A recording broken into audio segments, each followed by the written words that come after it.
to hear you on end, but then So we have Isha who would steer us through. Isha and Antara.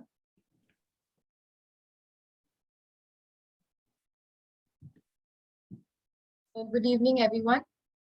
I am Isha Ahuja. This is Antara Vashisht. We welcome you all to the valedictory ceremony of the Department of English, Jamia Millia Islamia. After surviving and thriving in the online mode, here we are celebrating the combined valedictory of 2 years for the batch of 2019 to 2020 and 2020 to 2021.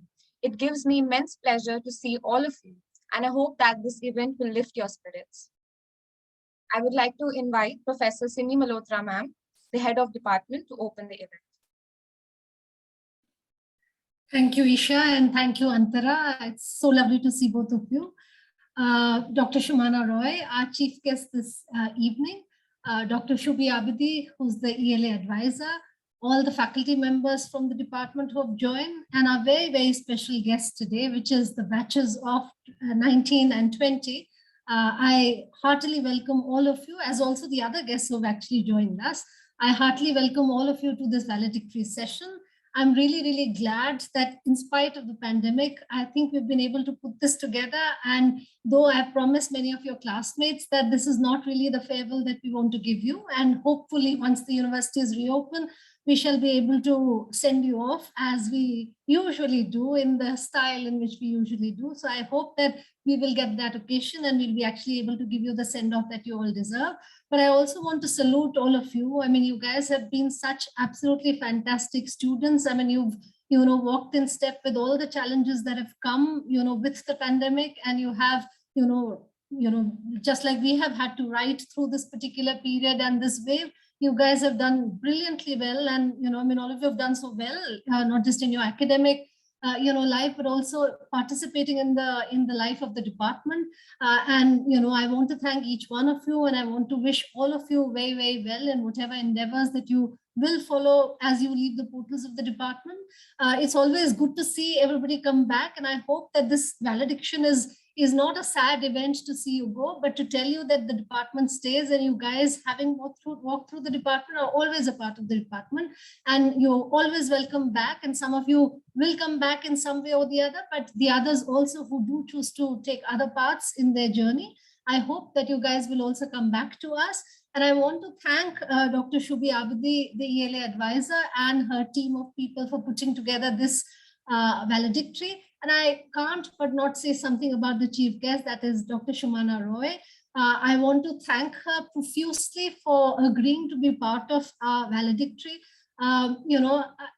She will get a proper, introduction by Dr. Shubhi Abidi in due course. But I must say this about Dr. Shumana Roy, that you might know her through her work, and some of her works are absolutely, singular and, absolutely stupendous work. And not just the fiction that she writes, but as I was saying informally a little while back, that I actually wait for her to post on social media, which she does. And, she's such an incandescent mind, and such a beautiful mind, that she can actually, with her words, whatever, it might be just a sentence that she composes, but she has through that sentence the ability to be able to open, worlds for us through which, we can travel to places where we never could have imagined to travel without those words, and I wear my love and admiration for Shumana on my sleeve every time I speak about her, anyway that I speak about her. But, her scholarship, and, there's so much depth to that, is already something which, will be spoken about. But I also want to say something about Shumana, the person. I've met so many people in my life, but I have not met a person as singular as Shumana. I mean, she's the epitome in so many ways of being the kindest, the gentlest, the most sensitive person, and that's reflected in her writing, and what she writes and what she speaks and what she feels and what she makes us feel and think about, and I have so much to thank Shumana for, because, through her writings, not just about academia, but also about, universities, about, what she writes about in her fiction, her short stories, her posts, all the positions that she takes. I mean, these are absolutely it gives every single time, it gives us so much food for thought to think about so many things. And so, Shumana, thank you for making us think in the way only which you could have made us think, and also feel, things that we otherwise could not have felt without your words, So I'm so grateful to Shumana for being the chief guest here, and I'm so grateful to her. And now I welcome all of you, and I pass on the baton back to the two absolutely outstanding people in our department, Isha and Antara. Thank you so much. Welcome, everybody. Thank you, ma'am. Without any further ado, we would like to commence the valedictory session with a performance by Kasturi Ghosh. Kasturi, can you please unmute your mic and we're ready for you. Good evening, everyone.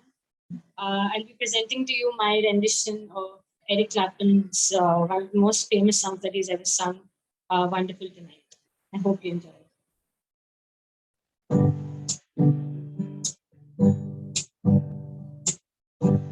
It's late in the evening. She's wondering what clothes to wear. She puts on her makeup. She blushes her long hair. And then she asks me, do I look alright? And I say yes, you look wonderful tonight.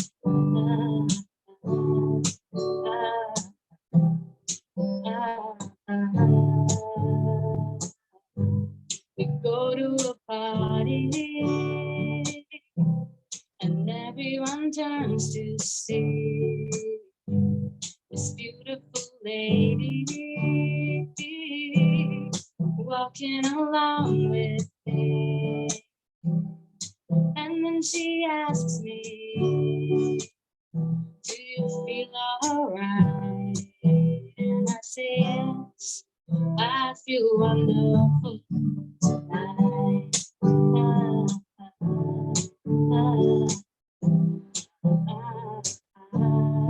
I feel wonderful because I see the love light in your eyes. And the wonder of it all is that you don't realize how much I love you.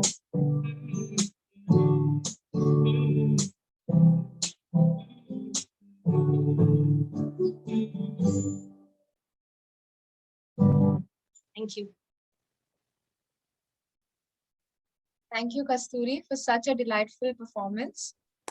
Now I invite our ELA advisor, Dr. Shubhi Abidi ma'am, to please introduce our chief guest for this evening. Over to you, ma'am.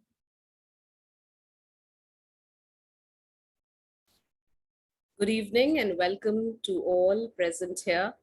It is my proud privilege to welcome and introduce Professor Samana Roy.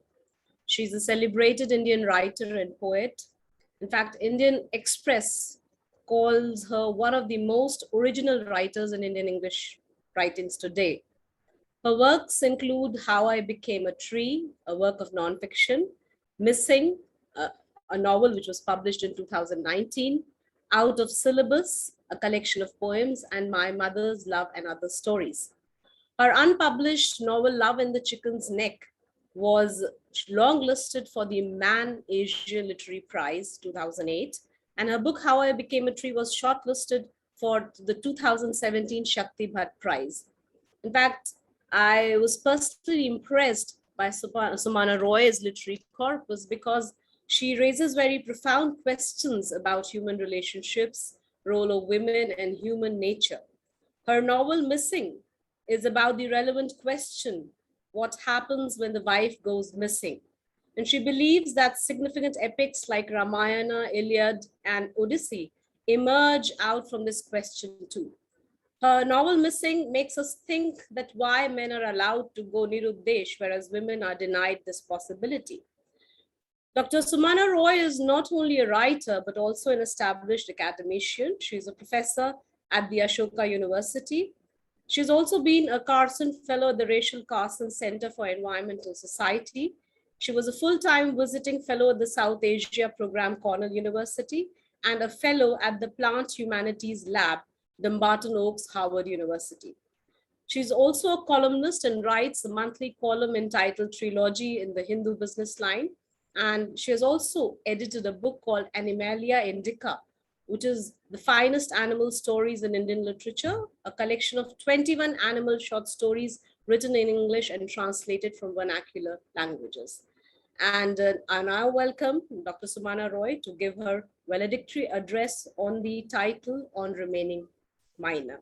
On to you, Dr. Sumana Roy.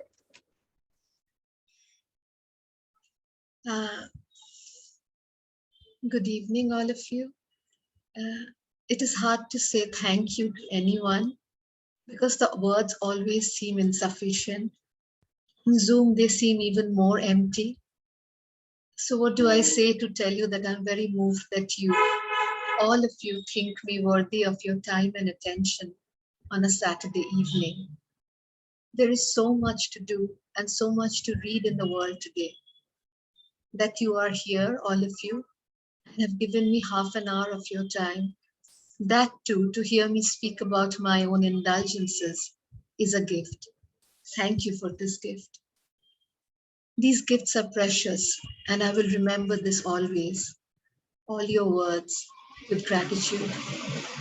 When Simi and Shubhi asked me to give a talk about my writing, I wondered what I could say that you did not already know. You are readers and writers yourselves, and you are going through a journey similar to mine. I am older, but that does not mean that I know more than you. That is how the archive of scholarship works. I'm not a scholar. I'm also a late starter, so I'm only catching up. I therefore decided to speak about a tradition that is not often spoken of, certainly not allowed, one that many of us are aware of, only in the darkest hours of the night, one I think many of us intuitively here belong to, the minor tradition. And that is why I decided to call my talk on remaining minor. Minor is a person under the age of full legal responsibility. That is one of its many meanings. Two other meanings involve its lack of seriousness and a scale in music. At university, where you all are, it has now come to stand for a subsidiary subject. In relationships and conversations about them, whatever their nature, personal or professional, minor is used for subjects that don't really need or deserve your attention. These are minor things, please don't nitpick, and so on. These are the words that come to us. The problem with such a categorization, whether legal or informal, is that the person who is called a minor or who brings up a subject that concerns them is inevitably, obliquely reminded of their minor status. There is no getting away from the term, even in literature. Deleuze and Guattari, the French thinkers, classified Kafka's writing as minor literature. What exactly did they mean? Minority literature is the literature that, and I quote from them, a minority constructs within a major language, unquote, and therefore represents a kind of subversive or revolutionary tendency within the body of a major literary tradition. I was introduced as an Indian English writer. This is a major literary tradition. I speak as a minor. What else did Deleuze and Guattari say? We might as well say that minor no longer designates specific literatures, but the revolutionary conditions for every literature within the heart of what is called great or established literature. These words are from theirs. These words are theirs, sorry. Now, though I have no memory of that moment, I'm quite certain that I was not born thinking that I was minor, not in age, not in any other way. Just as no one wants to be minor, no one can will themselves to be minor either. And yet, As I look back to it now, many of the conditions in which I found myself had to do with the minor. I was born in northern Bengal and have spent most of my life in a small town here. There is also the question of my sex and gender, where I was born and how I was born and who I was born to were of course beyond my control. But I now realize that my temperament and the choices I made as a natural consequence of that was one that gravitated towards the minor. Let me try and give you an example. Anyone who knows me knows that I hate CVs and bios. They paraphrase and diminish a life into seemingly significant bullet points. They ignore everything besides a professional life, a career, none of which are of much interest to me. So I'm very grateful for the way Shubhi introduced me. But if you ask me for a one-word CV, I would call myself an aunt to my nephew and niece Tuku and Tuki. They're far more important than all the publications that Shubhi had to list formally to introduce me. When I joined Ashoka University, for instance, I was asked to send a CV that could be listed on the university website.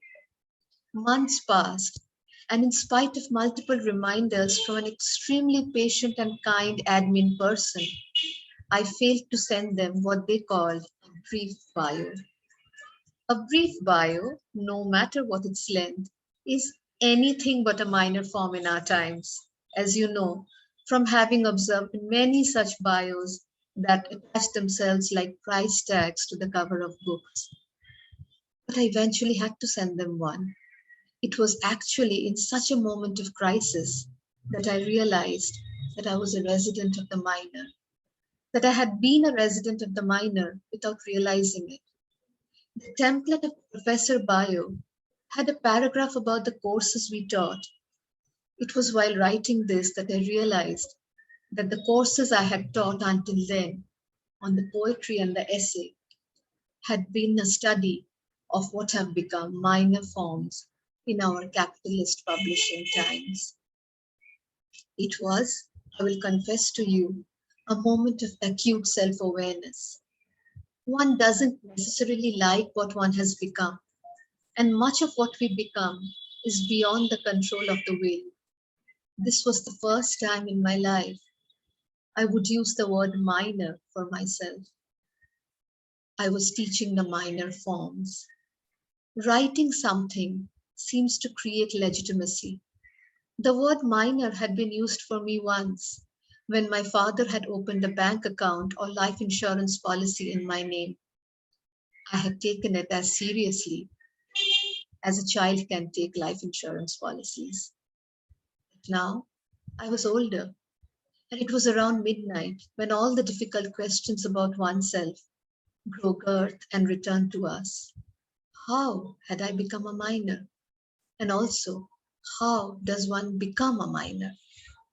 I immediately thought of my afflictions, almost certain, certainly at that midnight hour, that the situation of being a minor owed primarily to them, the diseases that we home for long periods of our life.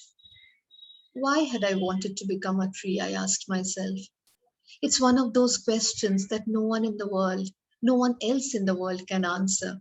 And one has to therefore rely on one's inaccurate memory of oneself. I went to the first book I'd written, like the way one goes to a dictionary for meaning. I read the first few paragraphs. I noticed, as if for the first time, that they had a subheading, Tree Time. The subheadings were a later addition. They had come from my editor's decision to help the reader. And now, at this awkward hour, they seem to belong to someone else. Like many of you, I find it impossibly difficult to read something that I have written, particularly after its publication. But I was suddenly in the middle of a quest. I was looking for my own backstory. One doesn't realize the foolishness of one's quests and trails until one has slept and woken up to light outside one's window. At night, All the light is directed towards our own darkness, to depths where even light can't reach. This is what I had written, but I cannot remember when I had written the words. These are the first lines from my book, How I Became a Tree. At first, it was the underwear. I wanted to become a tree because trees did not wear bras. Then it had to do with the specter of violence. I loved the way in which trees coped with dark and lonely places, while sunlessness decided curfew hours for me. I liked too how trees thrived on things that were still freely available: water, air, and sunlight, and no mortgage in spite of their lifelong occupation of land. My amorphous fancies about trees began to coalesce when I entered middle age and began to weigh the benefits of a freelancer's life against that of a salaried professional. An epiphany wrapped me like a tendril. Were trees freelancers or salaried employees? A tree was a daily wage laborer, its life of work bound to the cycle of sunlight. Holidays, vacations, weekends, the salaried life, pension, loans, all of these were recent inventions, nothing more than consolations offered to employees like myself. So, when I look back at the reasons for my disaffection with being human and my desire to become a tree, I can see that at root lay the feeling that I was being bulldozed by time. As I removed my watch from my wrist and clocks from my walls, I realized that all my flaws, and this I now discover I share with many others, came from my failure to be a good slave to time. I began envying the tree, its disobedience to human time. All around me were estate developers, sending their fleets of workers to construct skyscrapers to tight schedules. The trees they planted in the gated communities annoyed them. They would grow at their natural pace. It was impossible to rush plants, to tell a tree to hurry up. In envy, in admiration, and with ambition, I began to call that pace tree time. Was it this that Salvador Dali wanted to invoke when he placed so many of his melting clocks on trees in his paintings? I was tired of speed. I wanted to live to tree time. This I felt most excruciatingly during examination hall invigilation, while keeping guard over the exhausted faces of my students. They are having to condense a year into a few hours. The learning acquired at different times of the day and in different places cramped into a few hours of writing time. That was how one passed examinations, got degrees and jobs, measured success. A tree did not stay up all night to become a successful examinee the next morning. Plant life, in spite of its various genres of seasonal flowers and fruits, did not, could not do that. One can't tinker with the timing of a yawn. One cannot play with free time. I began by abandoning newspapers, news television, and news suppliers. These capsules of heightened and condensed time had come to divide our attention, splintered our life into bullets. Plants were not newsmakers because they could not cause coups or wars. Plants were not news consumers because their world remained unaffected by changes in governments and results of cricket matches. Apart from the weather, not its forecast, mind you, that comedy show on television, the plant world was indifferent to every occurrence, man made or natural, outside the locality of its amphitheater. The day's work anesthetized me, left me incompetent to deal with humans, their order and orders. Talk, the incessant word by word relay of the goings on, always and inevitably of humans on the earth, in the air, underwater, generated a claustrophobia in me that is difficult to explain. I am daughter to a man who's a news junkie, who watches the same piece of news on the state-sponsored Doordarshan channel in Bangla, Hindi, and then Urdu. I found myself in a world where being a repository of news as telegrams turned one into a sort of activist. All the news that mattered was, of course, almost exclusively bad news. This timber of nervous energy that had turned the world into an apocalypse movie was the resident spirit of the newsroom. We were all doomed, all moving towards a terrifying end. We were all a part of the news. The newspaper was the new holy book, and the newsreader the new priest. The unnatural rhythm of news, the panting pace at which it now moved, caused me breathlessness. I wanted to move out of this news as neighborhood, and so my attraction to the tree and its complete indifference to the hypnosis of news. Once upon a time, I was certain men and trees moved to the same rhythm, lived their lives to the same time. To gain an understanding of this concept, that of course existed only in my imagination, I began planting saplings to mark births and beginnings.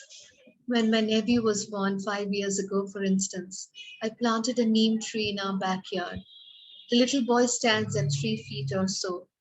The neem tree is taller than my husband, who is 6 feet tall. But before this was the tree that is as old as my marriage. I did not plant it. The municipal corporation did, as part of its city greening project. It was just a happy happenstance then that the Gulmohar tree with its yellow flowers came to be planted a few days before my wedding, and that too, just opposite the room where my married life would begin. It is now taller than our 3-storied house, and it allows me to imagine an alternative version of my marriage as a tree, a life I might have lived had I allowed myself to live to tree time. It had been many years since I had written this, and many, many years even before that, since I had become aware of this ambition to live to tree time. In this section, I have shared with you my reasons for that desire. Where had that desire left me? I was going through a difficult time in my life. But then, as all of us know, which time isn't difficult? A time when I had tired of the human, of the social, and I was looking for a means to escape from the emotional economy of being human. The desire to live like a tree, to live to tree time in this world that only understands the vocabulary of speed, will naturally make tree time of the kind that I just mentioned seem like a foreign language, and those that practice it, myself and some of you, minors. I have other minor indulgences too. Poetry is one of them. Looking at the poems I've written now retrospectively, almost like the way one identifies defining traits about oneself while surveying one's childhood, I notice that no matter what the subject I have leaned against, my gaze on it has not been one of the handheld camera, but most often of the insect living in cracks in walls, invisible and minor creatures. Here is one such poem, I suppose. It is called Adult. You become an adult when you discover that shoes also cast shadows, though we might stamp on them. That a calling bell is not meant to alert, but to prevent entries. That even water can be impatient and sunlight a thing of tenancy. That you actually slap yourself and not the mosquito. You become an adult when you discover that you have become the subject of gossip. That old love is centrifugal, new love centripetal. That the human mind is a piece of furniture and that dust settles on both. That there is nothing else that is more private than sleep. and not that those we love will die, but that they must die. But you actually become an adult when you first commit adultery. Similarly, when I have looked at history, I have found myself not looking at monuments, but the small things. Not the great bath in Mohenjo-daro, but the dancing girl.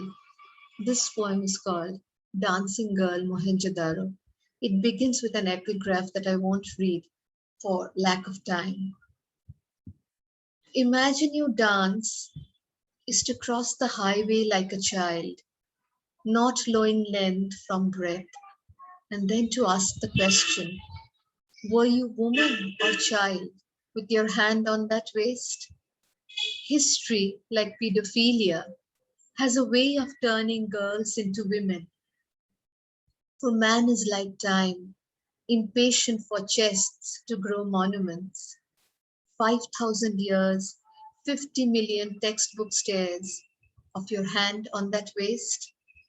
For me in middle school, history curdling to hormone, you were Harappa, you were the city's interior, granary, and the great bath. Was that the male alphabet then? That hand on that waist? Poets have had their muses, Neera, Laura, Matilda, and Bonolota. But I was only a student failing exams. And you, history's dancing hall, dancer without feet, a patriot of dance, your hand on that waist, that thinness of limbs, the geometry of bangles, and my teenage lust, the trade and the travel, the marketplace in your shadow, the day's slap, and nudity, a civilization's topsoil, exams, and your hand on that waist. Pendulous lips, that phrase swam in me all night, fish and warm. History like desire is all inside. You were its interior decorator besides. Was that desperation or disobedience, your hand on that waist? A dancer's statue is a cruel irony, motion in freeze, a lie, a siege. Hair in a bun, audacious and fun, questioning John Marshall's, ha, young aboriginal notch girl, with your hand on that waist. You looked but didn't see. The museum hadn't wooed your eyes. Harappa was a girl with 3 pendants on her neck. We eloped but could not escape history's racism. His hand on that waist. When I've written about plant life, I have not been able to write about the botanical, not so much out of choice, as my natural inclination to discover an imagined life for them and to create a vocabulary of intimacy that we use while speaking about humans. I now find that I have also tried to write about sadness at different points in my life.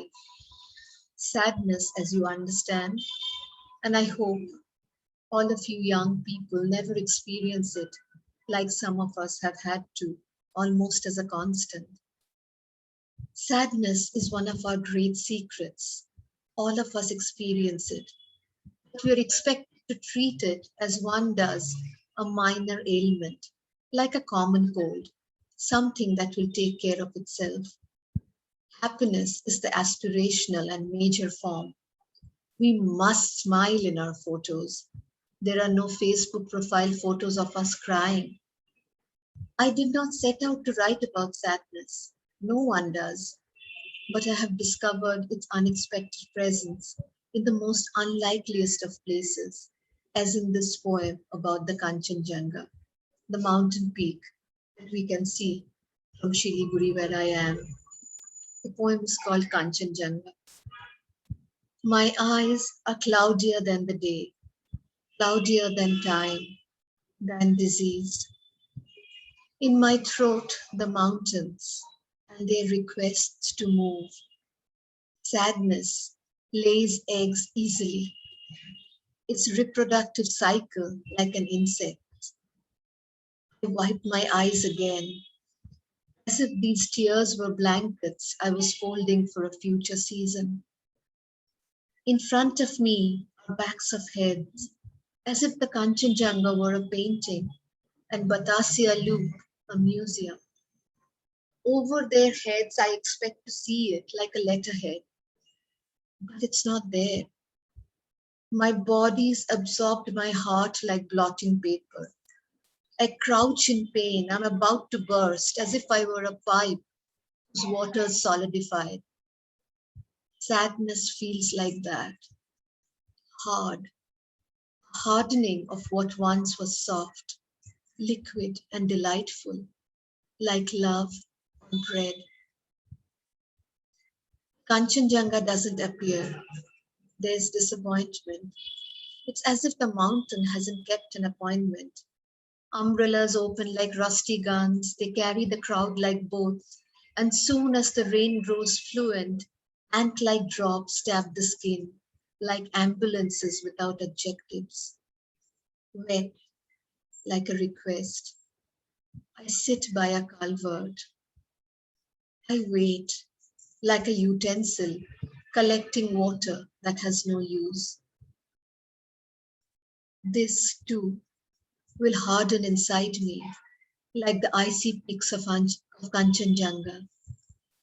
Sadness always finds its tourists. Minor, as all of you know, is also the root word for minority. We all feel like a minority from time to time. We are all rendered a minority from time to time.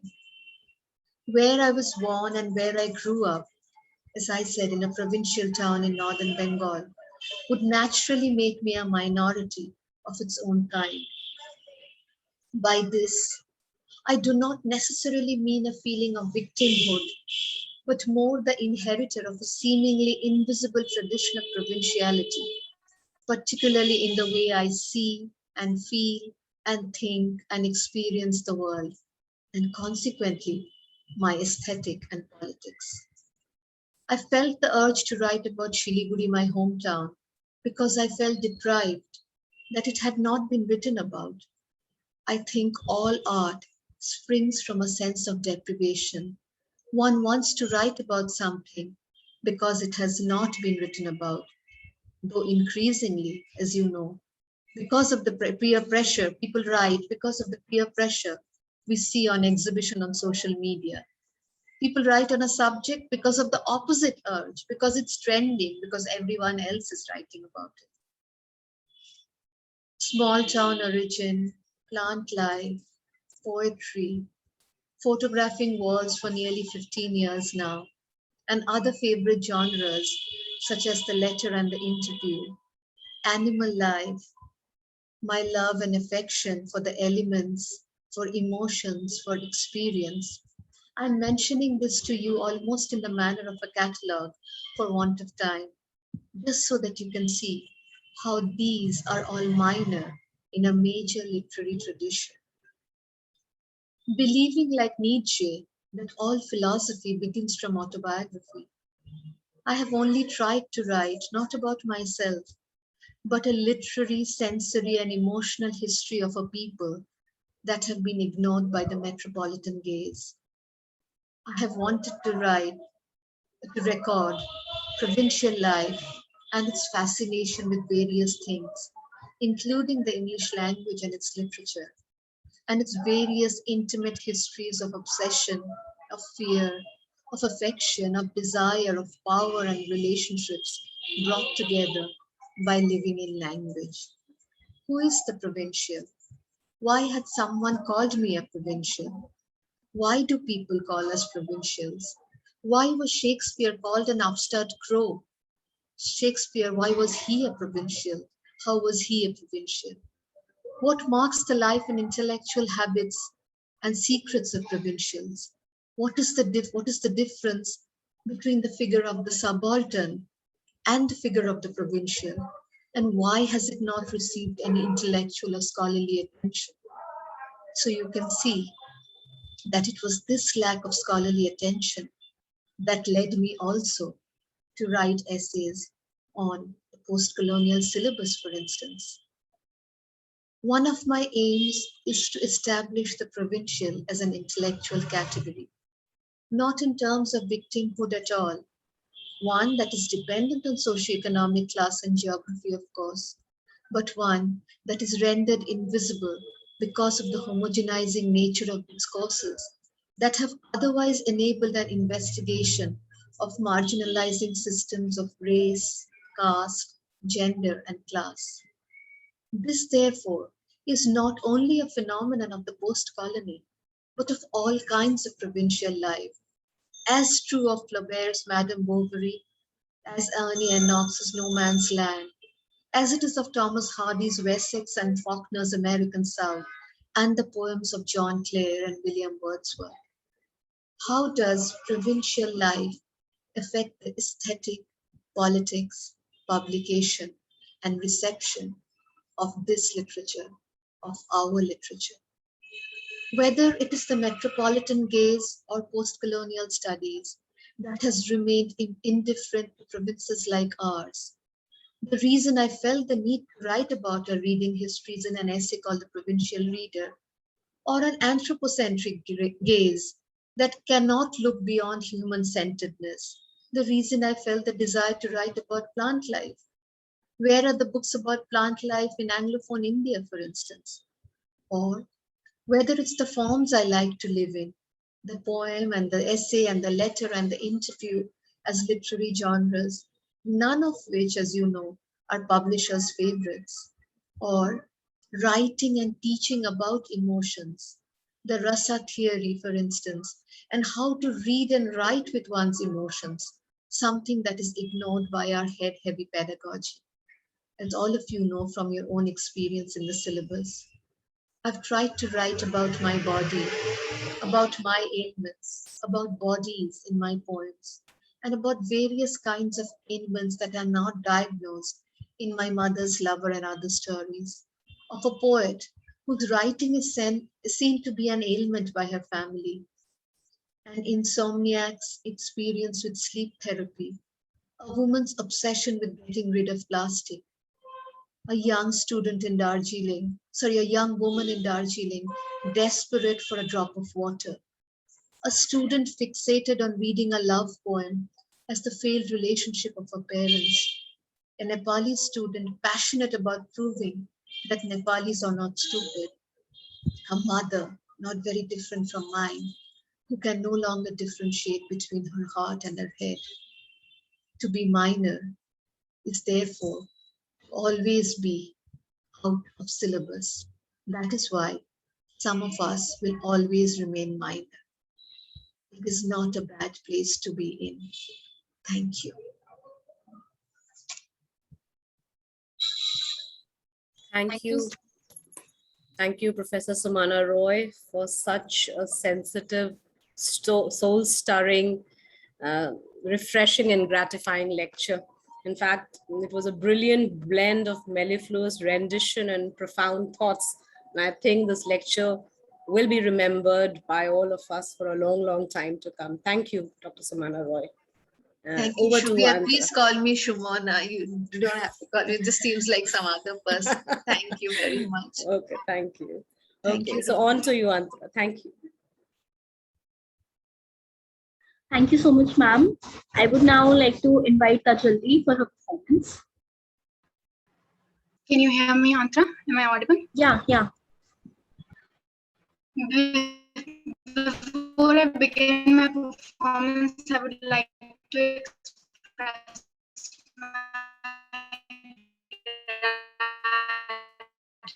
Your voice is rolling, Tajalli.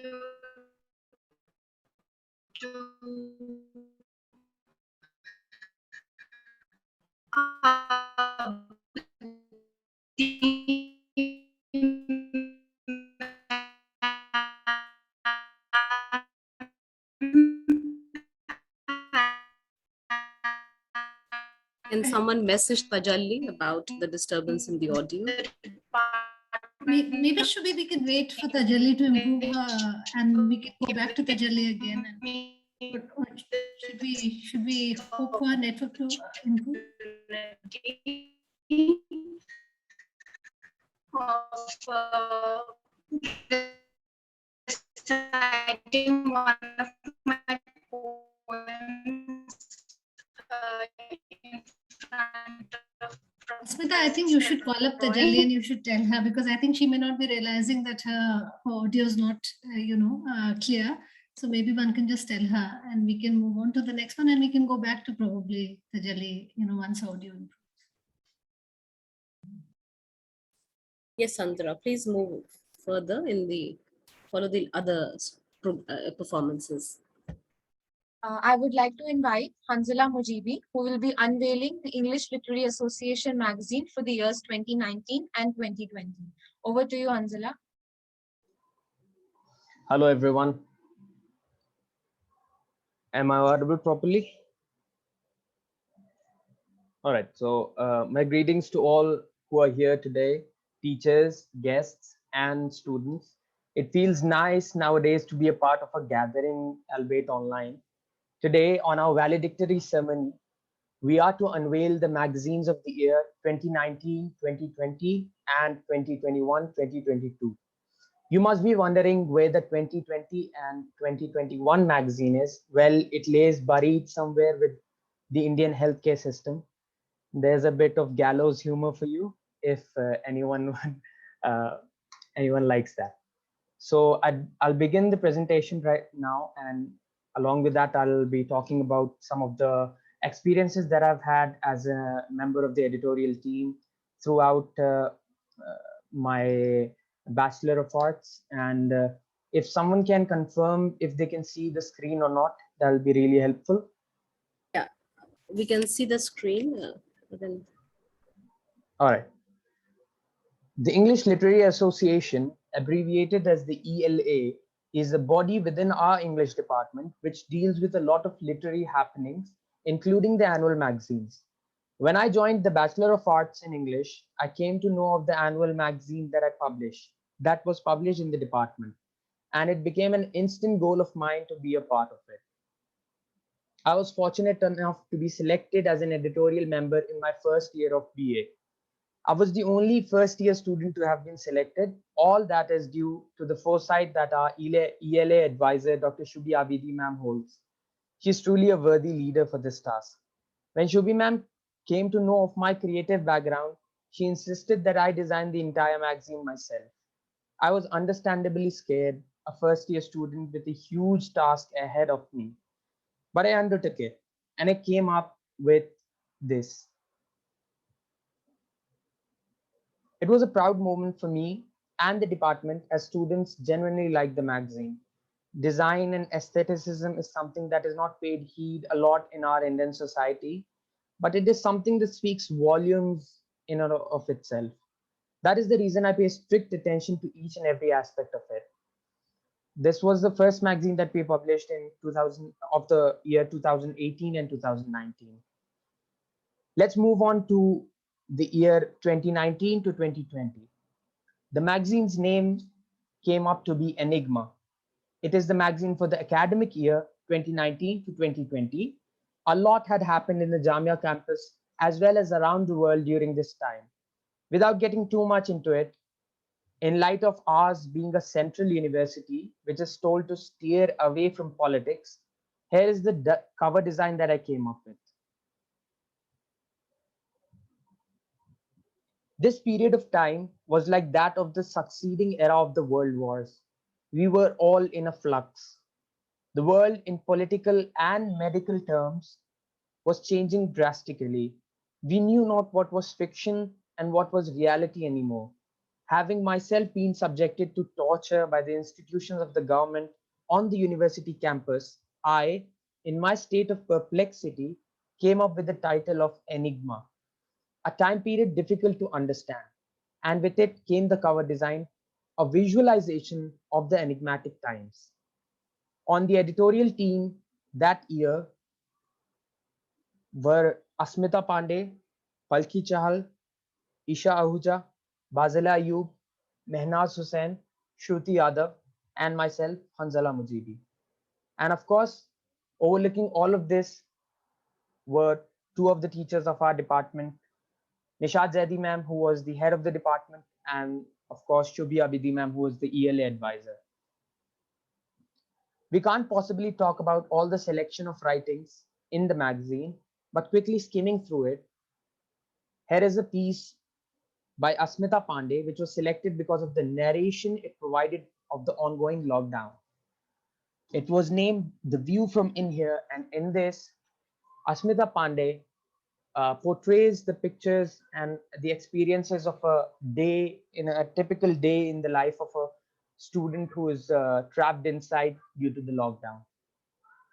Now, let's go on to the latest edition of our annual magazine, Irises. It is the magazine for the year 2021 to 2022. Having skipped an year of publication due to the hard-hitting reality of the pandemic, we are back up stronger. Or so we say, lest the big white omnipresent bearded man gets upset. Iris is the literal personification of the rainbow in Greek mythology. Having led a black and white life for 2 years, we aim to color the lives of everyone we can with newfound strength and vigor. The cover design came up with the idea of celebration of hope. Frida Kahlo, who is the central idea here, was a Mexican painter. Kahlo suffered a lot in her lifetime, but still stood against the currents of a tumultuous reality. Hers is a life that is a symbol of strength, and so we aspire to be like her. The head of the department is Dr. Simi Malhotra currently, and our ELA advisor is Dr. Shubhi Abidi. The editorial board consisted of 4 members, Isha Ahuja, Ritika, Antara Vashista, and myself, Hanzala Mujibi. There is one particular section of the magazine that we have dedicated entirely to the experiences of the pandemic era, the Corona Diaries. It is a collective journal of sorts that has the experiences of our students.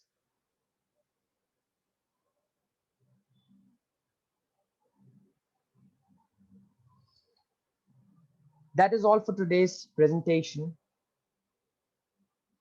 And I hope the magazines are visualizations of something important and ultimately creative. I'm fortunate enough to have been a part of all the magazines. Here's to hoping our traditions continue and our lives lengthen happily. Thank you and cheers.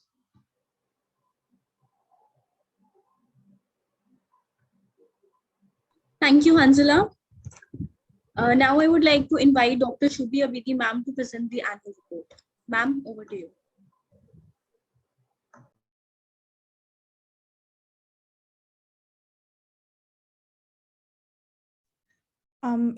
If ma'am, we could have Tajalli perform for us now.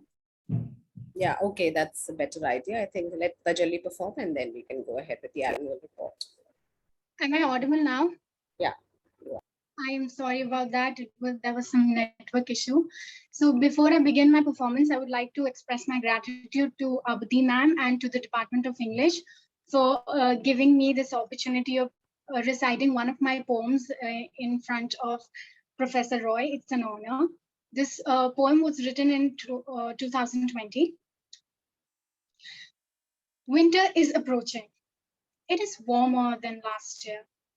Winter was cold in 2019. It was louder too. The chaos of external cacophony had smothered our inner voice. The smoke of power had engulfed the light of reason and truth. It was a nightmare. For our heart refused to believe that humanity could ever solo stew. It was tough to see our loved ones in pain. It was tough in the fight against the protector to hold on to hope's last grain. Our garden was destroyed, and our heart was accused of harboring a blight. We were pulled, pushed, hit, choked, and wounded, visibly, invisibly, in ways we cannot describe. Scared in darkness and horrified by the scream's cry. We cried, we tried, we were retrospective, we introspected, we came out alive. In this colorful garden of nature, where colors mix with colors to make more colors, every color has an equal right to the sunlight. We had what it is to survive. We know when together we fight, we will come out alive. Thank you.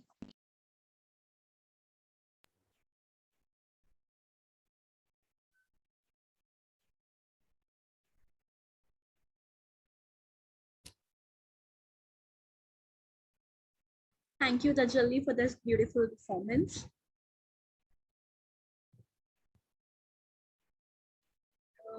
Ma'am, I would like to invite Shubhi ma'am. I would like to invite you for our annual report now. Yeah. Thank you. Thank you. I'd like to extend a warm welcome to all the students and faculty members present here. ELA report is an integral part of a valedictory function, and I've been entrusted this task of encapsulating the achievements of the ELA for the session 2019 and 2020. Aristotle has rightly said that the quality of life is determined by its activities. And I believe quality of an academic institution is gauged by its co-curricular and extracurricular activities. And the English Literary Association is a sanctioned cultural body made to hone and groom the students outside the arena of classroom. And it provides the students a platform to showcase the literary and cultural talents and bring out the best in them.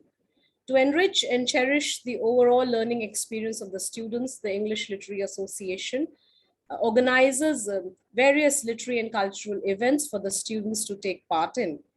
The academic session that began smoothly in July of 2019 saw a rather turbulent time ahead, with the campus shutting down in December of 2019 due to the anti-CA protests. The session stumbled upon the much egregious year of 2020, which brought the whole world to a standstill because of the pandemic. In such troubled times, the department was determined to overcome the limitation and keep the spirit of learning going on.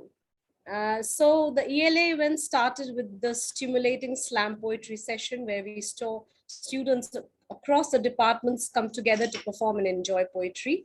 Next, we conducted a debate competition on the topic feminism and ongoing battle or a lost cause. To explore the creativity of our students, we organized the poster making competition where the students put their best work forward in graphic designing. Among the list of events, next was the film screening of Eternity in a Day, followed by a film review competition. To celebrate the culture of music and poetry, our next event was Sweet Symphonies, which became one of our most lively and happy events. To wrap up the academic session of 2019-2020, we celebrated the International Women's Day and organized an event called Talking About Her, where the students came together and celebrated the works and writings of women writers. As Jamia Millia Islamia marks an essential milestone in the roadmap of its relentless journey as an academic institution, the entire Jamia fraternity engrosses itself in the celebration of this unique moment in the most suitable manner. And the English Literary Association attempted to commemorate this occasion with its annual online literary festival, Lexicon 2020, with the theme of disease in literature and cinema. And the two-day grand event was organized on 30th and 31st October 2020. The two-day event began with the inaugural session with the keynote address of Professor Jayajit Sarkar, who delivered his keynote address on illness as philosophy. And the inaugural session was followed by paper presentations by young researchers. The second day of Lexicon 2020 began with a book discussion on Albert Camus' The Plague. The book discussion was moderated by a popular author, Siddharth Gigu, who's the author of The Garden of Solitude and Meher, a Love Story. Apart from the ongoing programs, few events like creative writing competition, photography, and book cover designing competition were organized, and it was judged by Professor Ghazanfar Zaidi.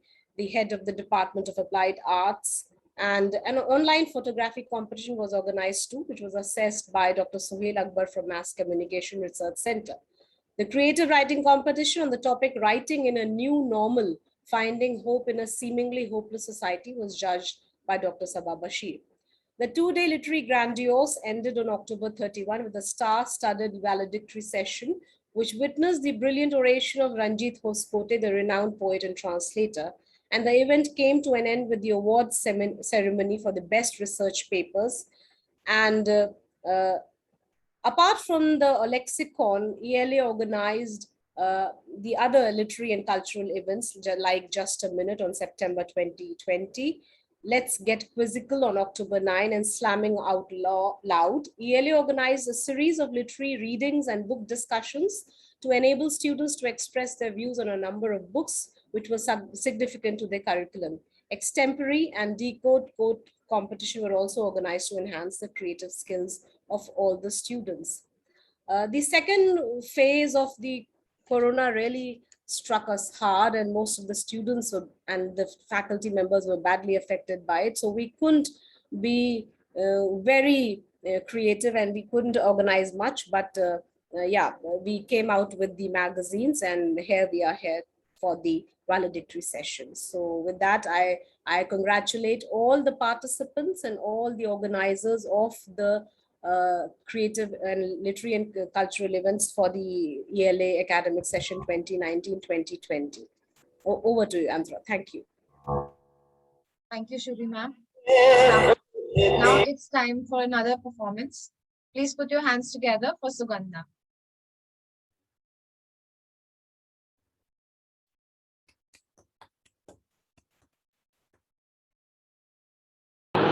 Yes, am I audible? Am I audible? Yes, yes. Yes, you are. Yes, thank you. Just a minute. Yes.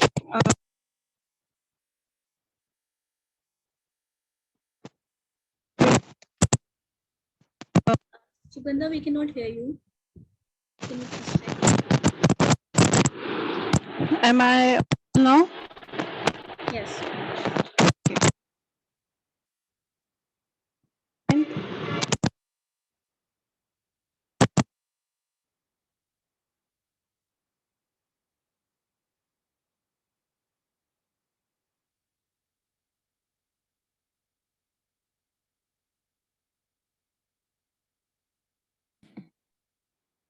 Sugandha, I think there's an issue with your audio. Voice?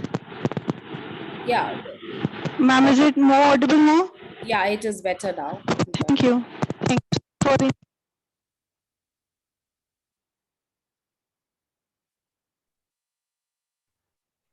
Again, Sugandha, it's posing some problem now.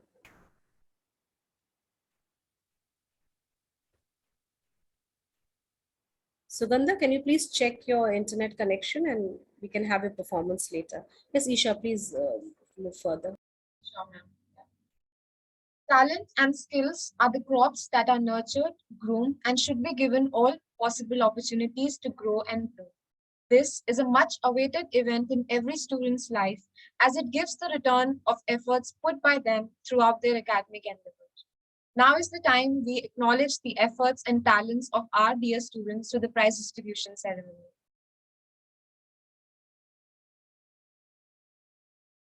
I want to take this opportunity to acknowledge and applaud the untiring efforts of our ELA advisor, Dr. Shubhi Abidi, and our HOD, Nishad Zedi ma'am, as well as the entire editorial bringing to life the literary magazine amidst the unprecedented circumstances that surrounded us. A huge applause for the ELA editorial team for the 2 academic years. The editorial team members are Asmita Pandey, Palki Chahal, Isha Ahuja, Bazilla, Mehnaz, Shruti, Hanzala Mohibi, Andhra Vashisht, and Ritika. Probably one of the toughest jobs as a student is being the class representative. Let us now acknowledge their efforts and appreciate them for their exceptional organizing skills and smooth mediation between the students and teachers, and sometimes probably bearing the brunt of both.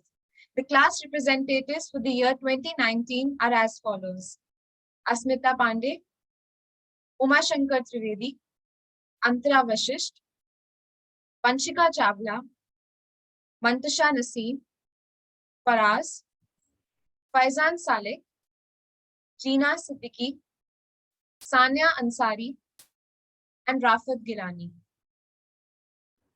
For the year 2020, A big round of applause for the class representatives. They really deserve this. for the year 2020, the class representatives are as follows: Tanya Bajaj, Shaishta Ajmeri, Faizan Saleh, Jeena Siddiqui, Sania Rumi, Rafat Gilani, Amber, and Smriti Chavla. Our ELA office bearers undertake many efforts to organize various events throughout the year. It is time we should also acknowledge their efforts. The ELA office bearers for 2019 are Asmita Pandey, Vice President, Mantasha Naseem, General Secretary, Faizan Saleh, Joint Secretary. The ELA office bearers for the year 2020 are Antara Vashisht, Vice President, Faizan Saleh, General Secretary, Rafat Gilani, Joint Secretary.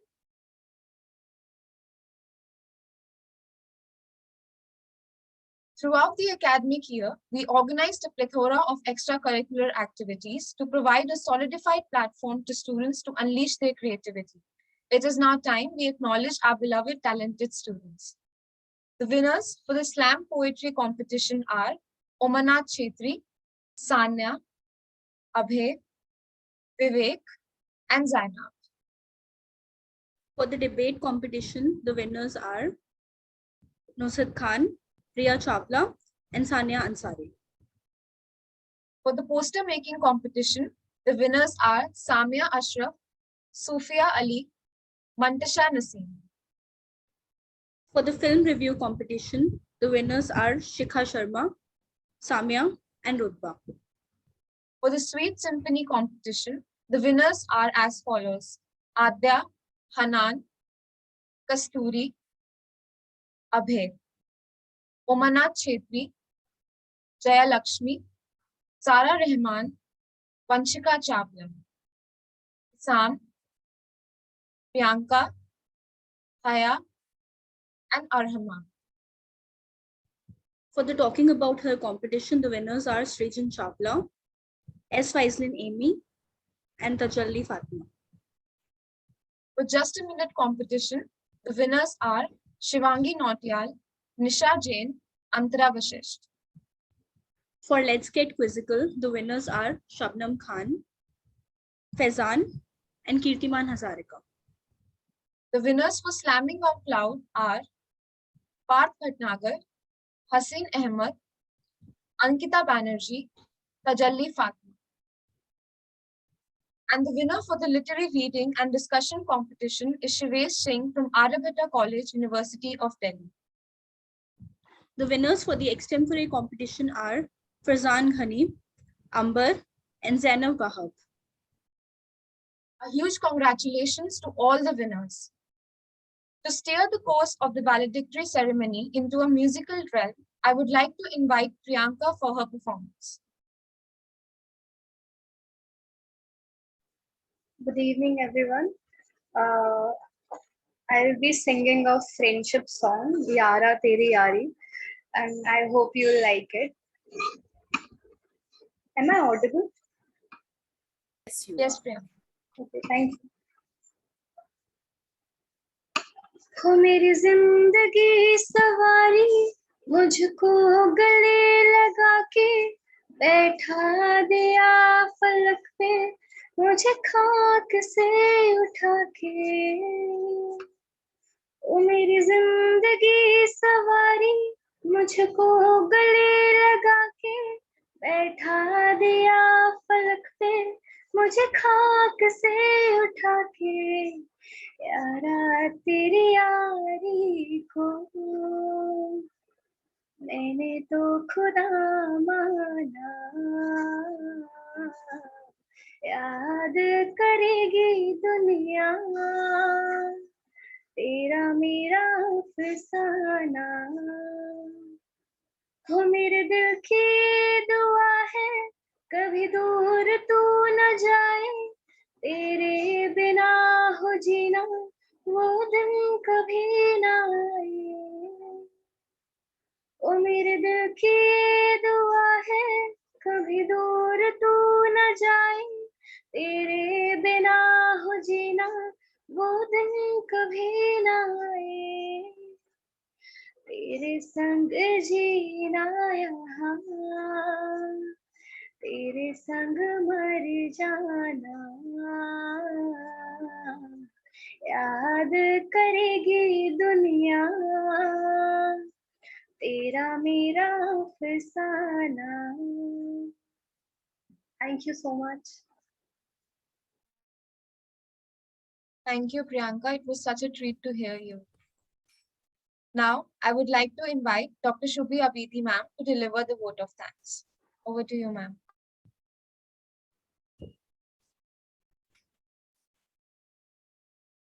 Thank you, Isha.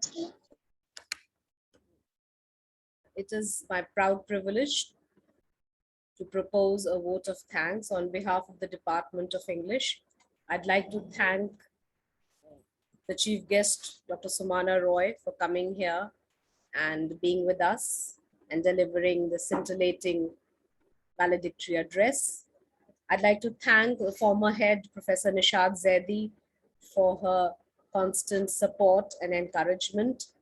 I'd like to thank Professor Simi Malhotra for her consistent support and encouragement and for giving us the freedom to do what we want in the ELA Association. I'd like to thank the team members of ELA, Asmita, Isha, Antara, Hanzala, Shaista, Tanya, Rafat, Falak, all the students who've contributed for today's function. Thanks to all the outgoing students who have been an active member of ELA and contributed to the Literary Festival Lexicon 2020. I'll be missing all my students and hope to see you all in the next valedictory function. Thank you. Thank you. And now on an informal note, if I can ask a few students who are passing out, if they would like to unmute and switch on the video and share their views if they want. Professor Sri Malhotra, do I have your permission to ask the students? Absolutely, you're the boss. You're the boss.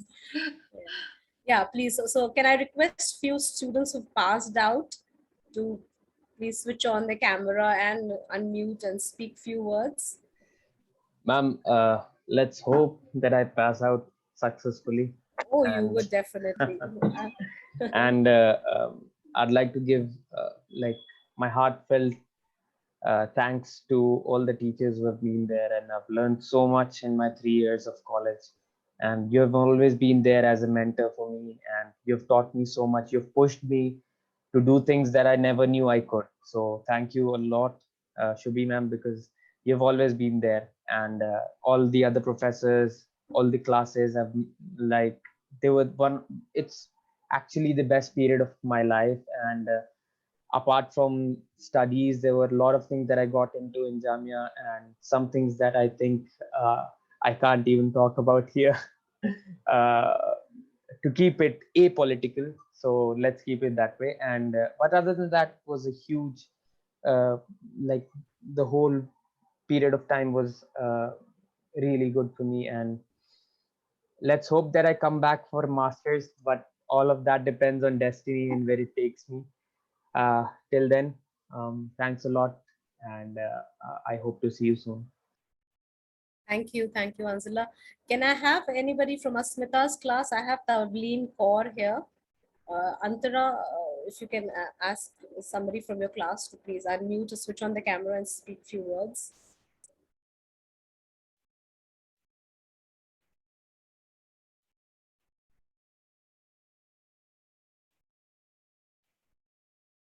I see Vivek and Gabriel here.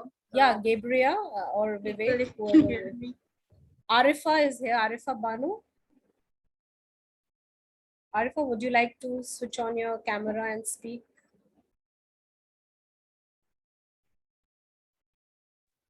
Am I audible now? Yes, yes. Hello, ma'am. How are you? It's good to see you all. And every moment that is passing, I'm wishing that this would have been in the rare lawn of Jamia. But it was good, yes. I mean, and it's good to see you again. And Hanzala gave a lot of lexicon memories back.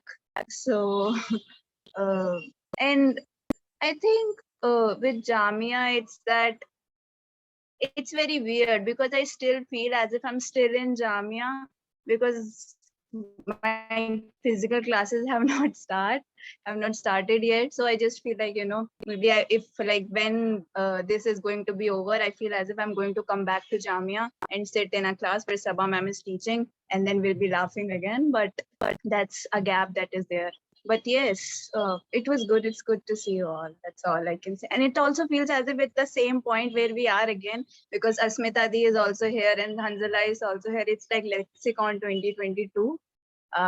Yeah, so that's it. I think Mantasha is also here. I think she can put in a few Yes, words. Mantasha, you've been an office bearer. Please share your experiences with us. Hello, everybody. Am I audible? Yes, you are. So 3 years in Jamia were, I would say, really not just enjoyable, but life-changing too. Like as you grow up, you learn a lot. And since last year I've been stuck at home, going on job, I really, really miss my college. Like you passed through it. And I just can't believe, like people ask me, are you like, sometimes it just slips that, are you still a student in Jamia? It feels like I haven't graduated at all. But yes, I just hope that this difficult times pass soon and we all can meet in person. Like we all took for granted how important it was for us to, the physical meetings we always took for granted. But right now I miss it so much. I just hope we can just soon meet on, and the teachers I've met throughout the years, they have been really generous in helping me with anything even after I've passed. Sabha ma'am, Shubi ma'am, Amina ma'am, every teacher I've asked for anything, they have been really, really considerate and helpful. So thank you, ma'am. And I have learned a lot here. And made some really, really good memories. And I hope they'll just carry on similarly with other students too. Thank you. Thank you. Thank you, Mantasha. Anybody else? Okay, so then with that, we come to an end of the program. And thanks to all the faculty members and students and ex-students and PhD scholars who've joined today for this valedictory function and made it a success. Thank you. And see you all in the next valedictory function. Thank you so much, Dr. Abdi. I mean, this has been an outstanding valedictory, and I think we have an outstanding ELA, primarily because we have such an outstanding ELA advisor. And so we doff our hat off to you. I mean, there's so much to learn from you and stay as inspiring as you always have been, Dr. Abdi. I mean, I don't have words to thank you. I mean, absolutely brilliant. Thank you so much. Thank you, ma'am. Thanks a lot. And thanks to all the ELAT members. You see, we cannot put up a good show until and unless we have a good team. So all the credit goes to my dear students, and I love you all. Thank you. Thank you so much, ma'am. Excuse me, ma'am. Yes. We should have Sugandha to perform. Yeah, We yeah. haven't forgotten you, Sugandha. Yeah, Am I Sugandha, audible? yes. Please. Yes, you are. Yes, I'm you are. sorry. Am I audible now? Yes. Okay, thank you. Okay, so I'll start my poem. My poem titles My Shadow. Maybe it's me from another dimension. Maybe it's trying to unravel some secrets to me. Ironically, even though we have the same mouth, but maybe voices of different ages, of different experience. She experienced me in the day whilst I ignore her in a shell, like a shell in a pile of 1,000 shells at a sea beach. But her day begins what we call the night, what we call the dark. what we call the doom. I lay ahead of her in body, but she is ahead of me in time. It has been not just with me, I think. Maybe it's my palpable soul, which I can see.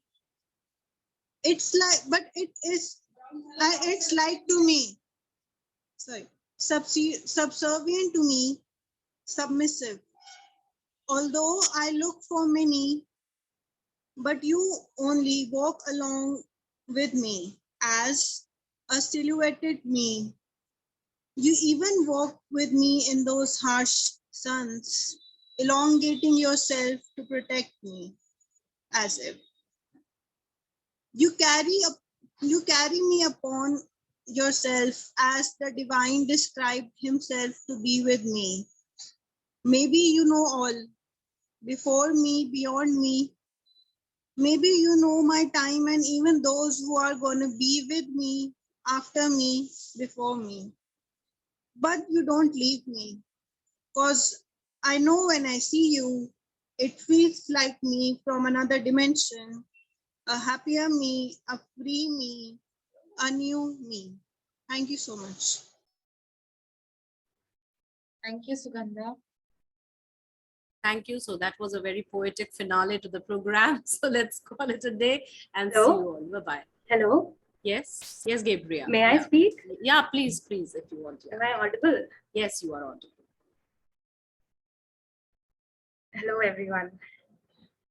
I don't have much to say, but I'll try to say something about what Jamia means to me. I am an MA student here, so it's been 2 years, but not really something that we all had physical experience of because of the pandemic and obviously the riots and everything. So we all got into our homes too soon. But from the beginning itself, a little bit of personal stuff. From the beginning itself, Jamia has meant hope for me, that a new beginning and really hope. But over the time, I have grown to become somewhat of a shy and an underconfident person, really. But what Jamia has given to me, even if online and even if virtually, are really, really kind, wonderful human beings. Be it the professors, be it my classmates, be it the seniors, the experiences over the classroom chats, and especially the event lexicon, our seniors, Asmita Di, Afnan, and there are a few really, really nice people that I'm not naming here. But yeah, there are a few things that I'm gonna take with me always, always. There are only few moments and few things that I can take, but they are very, very precious, very, very priceless. So thank you so much, English department, and thank you so, so much, Jamia. Thank you, Gabriel. And let me tell you that Gabriel is not a shy girl. She's an extremely talented girl, and she contributed immensely to Lexicon 2020. In fact, if Lexicon 2020 looked beautiful, it was because of Gabriel, because she was the one who made all the posters and managed the social websites along with many other students. So thank you, Gabriel, for Thank you, ma'am. contributing to the department. Thank you so much. Anybody else? May I speak? Yeah, please, Asmita. I don't know. I feel like I'm so overwhelmed to be able to actually put words in my mouth. I'm constantly smiling, my cheeks hurt, but but I feel like I cannot stop, and I have to take the names that I see in front of me right now. I mean, too much lexicon talk, too much Jamia talk. This is too nostalgic for me. Of course, I'm back here, but I never really felt like, I am leaving Jamia. I mean, there was always this impending farewell that we're supposed to get, I mean, of course, we're going to get our farewell and everything, but till we have had our farewell, I don't think we're out yet. So, and I don't think even after the farewell, we're ever going to be out. This has been like a community that has brought us together. And it's Jamia as a space, the department is a very welcoming space. It has allowed us to actually do whatever we could, have all our, like, fulfill our potential and reach the highest type of ideal and whatnot. Like, बहुत encouraging. We have so encouraging of our professors. I mean, I can't say anything about Shubhi ma'am that would define how encouraging and how motivating, how supportive she has been throughout. I cannot thank Nishat ma'am enough. I cannot thank Simi ma'am enough. I cannot thank Sabha ma'am enough. I know how difficult it was to get all the judges and everything for Lexicon. I mean, it's like a very long speech then I'll have to give. So I don't have my seniors here. There's all my juniors. So I have so many good memories with my seniors. There's no Afnan here. There's no Ravisha here. But of course, there's so much.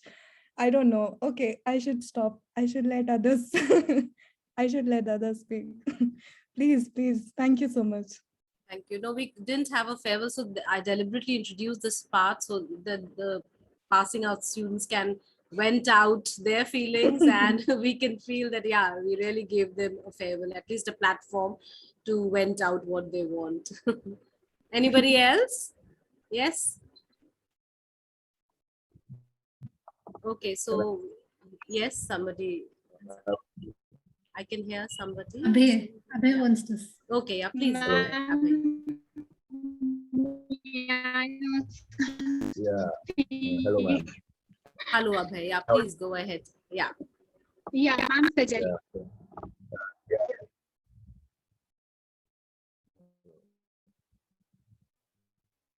So it was a really good event. I have to take out some time to really thank some of my teachers who really, and I can see a lot of them here. Sava ma'am especially for what she did in the classroom, especially for her way, the way she teaches, and just rejuvenated everything related to like a classroom experience for me. So I especially want to thank her and Rumi sir. Rumi sir is there. I guess I can see him somewhere. I could see him. Yeah. So no, not because of the classroom, because he never really taught us, but outside the classroom, like on the canteens and they just pass out some time. So yeah, that was important. Teachers were always important. Then it was a very cool and very nice experience to be in this department for 3 years, and it was very dramatic. At the same time, it kind of gave you a lonely space to, unlike other departments in Jamia, it gave you a lonely space to just hang out and live that mundane experience. So it was a very special time. Thank you for that.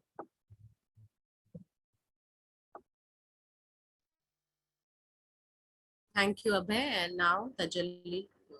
Madam, are you able to hear me? Yes, yes. I was trying to avoid this. I was trying to not speak anything. But then after listening to so many speakers, I couldn't stop myself. I would really, really want to thank all the professors, because I believe that a university is nothing without its professors. And to be very honest, whatever other speakers said was true. The professors in Jamia, they're very encouraging. They're very motivating. They see what's good in you and they'll encourage you. They're so kind. Sometimes you're not kind with yourself. Sometimes you're not liking yourself for who you are, but the professors are always looking at you in the way that you start liking yourself. They're always encouraging you. They're always seeing the good side in you. And that matters because, see, education can be gained from anywhere. Textbook can be read at home also. But the lesson of being a human, a good human, having that kind of quality that we see in our professors can only be given through somebody who's actually interacting with you, somebody who's behaving with you in a kind manner, in a way professors in Jamia do. And I think that is the lesson I'm taking from Jamia. I want to be a human being like them more than the education that I'm taking from here. That is for sure we are taking, and all the difficult theories that ma'am has explained us, and like stupid we would give wrong answers, and ma'am would again and again explain the same thing to us with patience and with kindness. I think that is the lesson that I'm taking from Jamia, and I would really, really miss the lectures, the classes we've had. I hope I wish we had more time to spend in campus also, but it's okay.